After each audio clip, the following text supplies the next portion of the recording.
ஆசிரியர்களை பார்த்து கேட்கிறேன், என்ன பண்ணா என் மாணவன், என்னையா தப்புன்னா? ஏதோ 2-3 கேள்விக்கு பதில் தப்பா எழுதிட்டான். தப்புனா தப்புன்னு சொல்லிட்டு விட்டுற வேண்டியதானே, அதானே உலக வழக்கம்.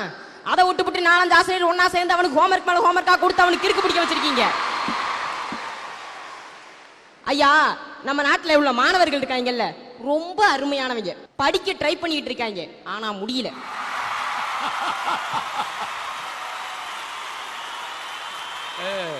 இப்ப சொல்றேன் கேட்டுக்கங்க.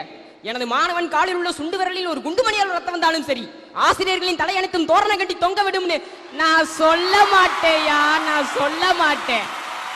அப்படி சொல்லிட்டு நாளைக்கு நான் போய் கிளாஸ்ல உட்காந்தா என் தலைய தோரணை கட்டி தொங்க விட்டுருவாங்க என் கிளாஸ் டீச்சரு. நான் ஸ்கூலுக்கு போனேன். பிசிக்ஸ் டீச்சர் அங்கிருந்து வந்து ஃபீஸ் கட்டிட்டியான்னு கேட்டாங்க. அதுக்கு என்ன மிஸ், வருஷம் கட்டிட்டு தானே இருக்கேன் அப்படின்னு நானும் கொஞ்சம் வெகுளித்தனம் பதில் சொல்லிட்டேன். உடனே அவங்க என்ன கோபத்தில் இருந்தாங்கன்னு தெரியலையா, ஒரு குடவுனுக்கு கூட்டு போய் அவங்களால எவ்வளவு முடியுமோ அத்தனை புத்தகத்தையும் கொண்டாந்து கையில கொடுத்துட்டாங்க. கொடுத்துட்டு ஒரு ரூம் பக்கம் அனுப்பிச்சாங்க. சரி, நம்மளே வீட்டுக்கு தான் அனுப்புறாங்களோ நம்பி போனேன். அது நேராக இன்னொரு பிளாக்ல இருக்க என் கிளாஸுக்கு போச்சு. அங்கே போனால் உள்ள பிசிக்ஸ் டீச்சர் பாடம் நடத்திக்கிட்டு இருந்தாங்க. வாடாமண்ணிதி புக்கெல்லாம் வாங்கிட்டியான்னு கேட்டாங்க.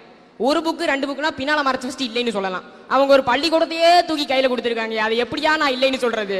அவங்க என்ன கோபத்தில் இருந்தாங்கன்னு தெரியல. புத்தகத்தை உருவி ஒரு 10 பக்கம் 11 பக்கத்தை குறிச்சு தந்து, ஏல இது திங்கக்கிழமை டெஸ்ட்ல அப்படின்ட்டாங்கய்யா. சரி, என்ன பண்றது, 10வது வந்துட்டமே கருவம் படிச்சுட்டேனே அப்படின்னு சொல்லிட்டு கிளாஸுக்குள்ள போய் உட்காந்தேன். அப்பதான் ஏன் தெரிஞ்சுது ஏன் நம்ம கூட படிக்கிறவங்களா என்ன பீஸ் கட்டாமையே படிச்சுக்கிட்டு இருக்காங்கன்னு.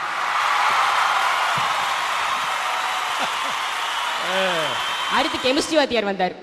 அவர் ஒரு 20 பக்கத்தை குறிச்சு தந்து இது டெஸ்டா அப்படின்ட்டாரு திங்கக்கிழமை. அடுத்து மேக்ஸ் வாத்தியார் வந்தார். சார் ஏற்கனவே பிசிக்ஸ் டீச்சரும் கெமிஸ்ட்ரி டீச்சரும் நிறைய கொடுத்துருக்காங்க சார், நீங்க அவ்வளோ கொடுக்காதீங்க சார், நீங்க ஹோம்ஒர்க்கே கொடுக்க வேணாம் சார் அப்படின்னோம். அவர் இருந்துட்டு கெமிஸ்ட்ரி வாத்தியார் எவ்வளோ கொடுத்துருக்கான் அப்படின்னா 20 பக்கம் குறிச்சு கொடுத்துருக்காரு சார் அப்படின்னு. எனக்கு அப்புறம் வேலைக்கு சேர்ந்தவன் என்னையோட சம்பளம் கம்மியாக வாங்குறவன் 20 பக்கம் குறிச்சுட்டானா?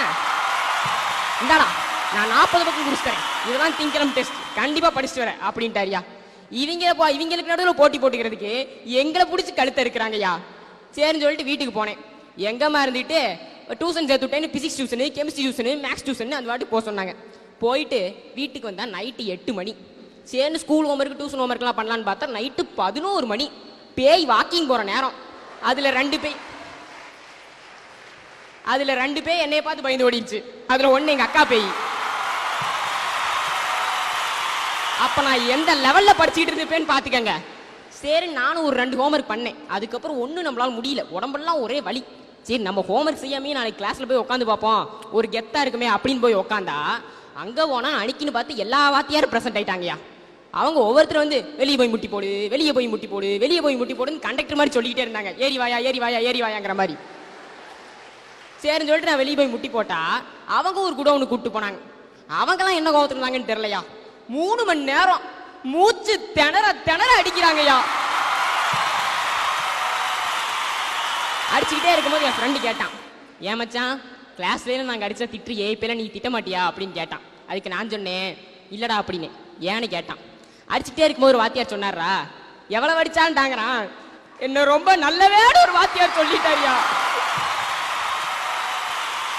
நானும் எத்தனை நாளைக்கு தான் படிக்கிற மாதிரியே நடிக்கிறது, சரி அடிச்சுட்டு போங்கடான்னு விட்டுட்டேன்.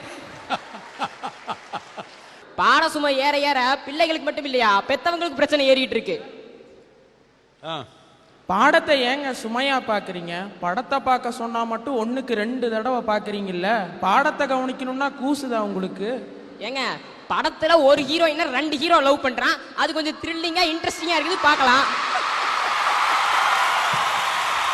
ஆனா இந்த காலத்து பாடத்துல என்ன கொடுக்குறாங்க, தாஜ்மஹாலையும் அசோகர் அன்னைக்கு நட்டு வச்ச மரத்தை பத்தி தான் கொடுத்துக்கிட்டு இருக்காங்க. ஷாஜகான் ஒரே நல்ல தாஜ்மஹால் கட்டிட்டு செத்து போயிட்டாரு. நம்ம வருஷம் உட்காந்து படிச்சுக்கிட்டு இருக்கோம் அந்த தாஜ்மஹாலை பத்தி. மரத்தை நட்டு வச்சாங்கிறாங்களே, நட்டு வச்ச அசோகரும் செத்து போயிட்டாரு. அதுக்கப்புறம் அவர் நட்டு வச்ச மரமும் இல்ல. இப்ப அந்த இடத்துல எத்தனையோ பில்டிங் காம்ப்ளெக்ஸ் வந்துருச்சு. ஆனா அந்த இடத்துல நம்ம பாடத்தை பத்தி படிச்சுக்கிட்டு இருக்கோம். எங்க ஸ்கூல்ல நான் ரொம்பவே பிரபலமானவையா. படிச்சு இந்த போட்டோல அங்கங்க பிட் நோட்டீஸ்லாம் வைக்கிறாங்கல்ல, அந்த மாதிரி நம்ம பிச்சைக்கார புத்திரம் நம்ம கிடையாது. எங்க ஸ்கூல்ல மனுநீதி அப்படின்னு கேட்டாலே முதல்ல மாவரிசையில் என் பேரத்தான் கூப்பிடுவாங்க. கடைசி வரைக்கும் இவனால படிக்காமே இருந்துட முடியுமா அப்படின்னு எங்க ஸ்கூல்ல ஒரு கேவலமான ஸ்டாக் இருந்துச்சு. அதை முதல்ல அடிச்சு நொறுக்கணும் நானும் எங்க சங்கத்தாளுங்களும் தான். எங்களுக்குன்னு ஒரு தனி சங்கமே இருக்கு, அதுதான் மாமா சங்கம். நீங்க நினைக்கிற மாதிரி தப்பான சங்கம் இல்ல. மானங்கெட்ட மாணவர் சங்கத்தங்கிறதா சுருக்கி மாமா சங்கம்னு வச்சிருக்கோம். இப்ப அடுத்து வேமா சங்கம் இன்னொரு சங்கம் ஆரம்பிக்க போறோம், வெக்கங்கெட்ட மாணவர் சங்கம்னு. இதுக்குன்னு எங்களுக்கு 3 ரூல்ஸ் இருக்கு. அந்த ரூல்ஸ் எல்லாம் கடைபிடிச்சாதான் எங்க சங்கத்து பக்கவே எட்டி பார்க்க முடியும். ரூல் நம்பர் 1, ஆசிரியருக்கு பேச்சு இங்க கூடாது, பெத்தவங்க பேச்சு இங்க கூடாது. ரூல் நம்பர் 2, நல்லா படிக்கிற பையனோட ஃப்ரெண்ட்ஷிப் வச்சு ஸ்கெட்ச் போட்டு மார்க் போட்டு அவன் மார்க்க குறைக்கணும். ரூல் நம்பர் 3, ரொம்ப இம்பார்ட்டன்டான ரூல், கடைபிடிக்கிறது கொஞ்சம் கஷ்டம். குறைஞ்சது 4 ஆசிரியர்கிட்டயாவது அடி வாங்கியிருக்கணும், ஆனா கோவமே வரக்கூடாது. ஐயா, எங்க தமிழ் டீச்சர் வந்து பாடம் நடத்திட்டு இருப்பாங்க. அவங்க வாட்டுக்கு யார் பெத்த பிள்ளையோ அது வாட்டு புக்கை பார்த்து படிச்சுக்கிட்டே இருப்பாங்க. நாங்க இங்க இருந்து ஏதாவது டவுட் கேட்கலான்னு, எக்ஸ்கியூஸ் மீ மேடம், எனக்கு ஒரு டவுட் அப்படின்னா, I am speaking, don't cross speaking, sit down please. ஒரு நாளைக்கு 8 சப்ஜெக்ட்ல 8 ஹோம்வொர்க் கொடுத்தா பரவாயில்ல, ஒவ்வொரு சப்ஜெக்ட்லயும் 8 ஹோம்வொர்க் கொடுத்தா நம்ம ஆளுக்கு எப்படி படிக்கணும் இன்ட்ரெஸ்ட் வரும்?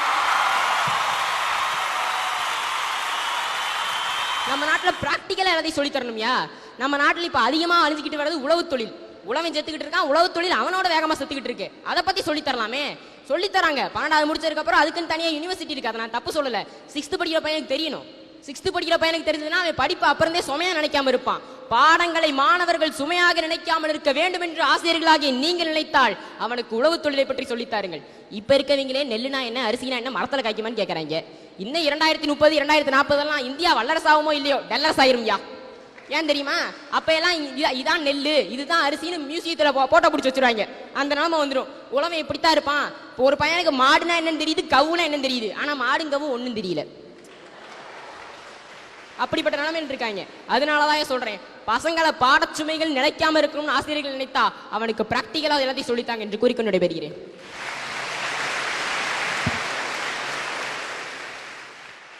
மணி நீதி நமக்கு புதிய நீதியை சொல்லி இருக்கிறான். பாடங்கள் சுமையாகிவிட்டன என்று ஒட்டுமொத்த மாணவர்களினுடைய மன அழுத்தத்தை மணி நீதி இங்கே எதிரொலித்திருக்கிறான்.